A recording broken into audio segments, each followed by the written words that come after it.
नमस्कार। इस वक्त मैं गुड़ामालानी के अंदर मौजूद हूँ। मेरे साथ में एक ऐसे मजदूर हैं जिनके अगर बात करें तो सालाना की कमाई लाख रुपए से भी अधिक नहीं है।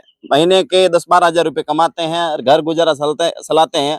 और अभी इनके साथ में बहुत बड़ा फ्रॉड हुआ है और ये मानसिक रूप से प्रताड़ित भी हैं, दर-दर की ठोकरें भी खा रहे हैं।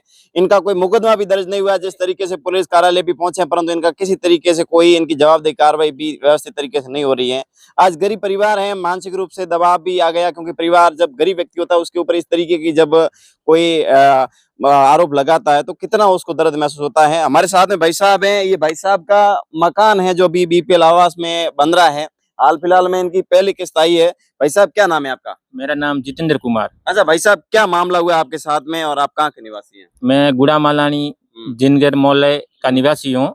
और मेरे साथ यूँ हुआ कि कहने का मतलब मेरा जो एसबीआई के अंदर मेरा एक ही खाता है, सेविंग खाता, कई सालों से। अच्छा।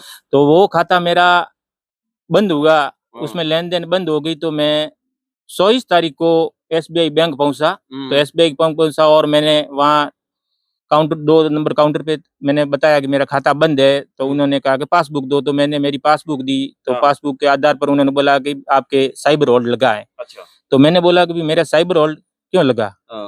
तो उन्होंने कहा कि भाई आप एप्लीकेशन दो, आपको जानकारी बता देंगे। तो मैंने वहाँ पर बाहर से एप्लीकेशन लिखा के उनको देकर मैं आया। तो उन्होंने कहा आप मंगलवार को आना, 2 दिन की छुट्टी है, शनि रवि की। तो फिर मैं मंगलवार को बैंक पहुंचा। तो उन्होंने मुझे एक नोटिस दिया, 2 पन्नों का नोटिस दिया। उसके अंदर उन्होंने बोला कि आपके इस पैन कार्ड के नाम से, आपके नाम से कि तमिलनाडु के अंदर कोई इस नाम की, शिवम नाम की कोई फर्म चल रही है, एक्सपर्ट फर्म चल रही है। अच्छा। तो मैंने कहा मैं तो गरीब आदमी हूँ, मैं तो जूती बनाने का काम करता हूँ। और नहीं तो मैंने तमिलनाडु देखा, मैंने तो इधर तो जोधपुर और इधर ज्यादा से ज्यादा महसाना से आगे कोई गांव भी नहीं देखा। तो कहीं इस पैन कार्ड में बता रहा है। तो उन्होंने कहा आप यूँ करो, आप साइबर के अंदर जाओ, आपकी कंप्लेन करवाओ। तो मैं दूसरे दिन किसी से सलाह मशुरा वकील से करके जो ही मैं पुलिस थाने पहुंचा। तो पुलिस थाने वालों ने कहा कि भाई यहाँ पे आपकी ये रिपोर्ट दर्ज नहीं होगी, आप साइबर में जाओ। तो मैं बालोतरा गया साइबर के अंदर। तो साइबर वालों को मैंने रिपोर्ट दी। तो उन्होंने कहा ये हमारा मेटल नहीं है।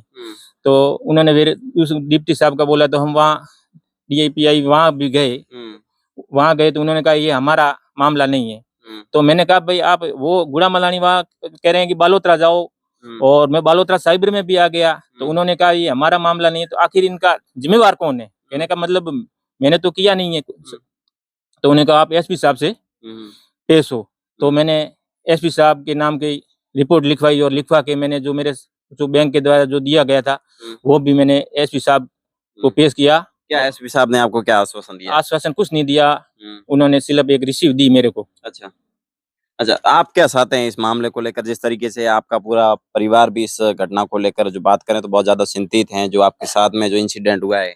हमारा पूरा परिवार चिंता में। आज भी मेरी बेटी है, वो अस्पताल के अंदर भर्ती है, वो सदमे के कारण।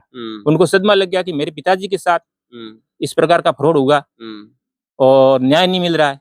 गरीब आदमी है, आज भी मैं कर्जे के अंदर डूबा हुआ हूँ। मेरी जांच की जाए तो मैं कर्जे के अंदर डूबा हुआ हूँ और सरकार मेरे ऊपर कर्जा निकाल रही है। ये तो अन्याय है। अन्याय। हाँ। अच्छा, तो मैं चाहते हैं मतलब इस मामले को मैं सरकार से ये चाहता हूँ कि मुझे न्याय मिले। अच्छा, इस मामले की पारदर्शिता जांच वाले जिस प्रकार से करनी हो। मैं ये नहीं कहता हूँ कि, कहने का मतलब जिस दिन से नोटिस निकाला पिछले टाइम के, उससे भी 5 साल पीछे जाके इसकी जांच करे। अच्छा। और आज की जो वास्तविक स्थिति, आज की जांच करे और मेरी पीछे की भी 5-10 साल की जो भी स्थिति, उनकी जांच की जाए। बिल्कुल। देखिए ये धरातल की मैं तस्वीर दिखा रहा हूँ। वास्तव के अंदर परिवार हैं जो गरीब हैं। आप देख सकते हैं इनका जो आवास आया हुआ है, अभी पहली किस्त आई, इन्होंने अभी ये जिस तरीके से पूरे बैरिकेड तैयार किया है। वास्तव के अंदर जिस तरीके से इस तरीके का फ्रॉड होता है, फ्रॉड होने का रीजन जिस तरीके से बात करें तो आप सावधान रहिए, किसी तरीके आपके साथ भी ना हो। आप पैन कार्ड की हिस्ट्री देखिए, खाते की हिस्ट्री देखिए, आपके साथ में भी आप इस तरीके का शिकार ना हो, क्योंकि भाई साहब गरीब हैं, आज थाने की दर-दर की ठोकरें खा रहे हैं, बालोतरा तक भी गए हैं जी।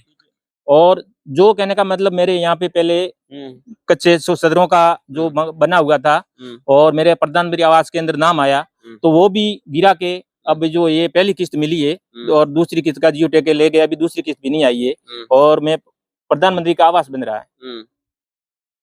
था वो भी कहने का मतलब आज की तारीख बरसात के मौसम में रहने के लिए नहीं है। वो भी मैं मेरे भाई के वहां रह रहा हूँ। बिल्कुल। देखिए परिवार की बात करें तो जिस तरीके से पहले इनका घर था उसको भी इन्होंने तोड़कर अभी ये चाहते हैं कि अभी सरकार की तरफ से इनको जो आवास मिला उससे ये घर बन रहा है और इनके साथ में कितना मतलब जो प्रताड़ित हो रहे हैं, किस तरीके का इनके साथ में जो दबाव हो रहा है, दर दर की ठोकरें खा रहे हैं।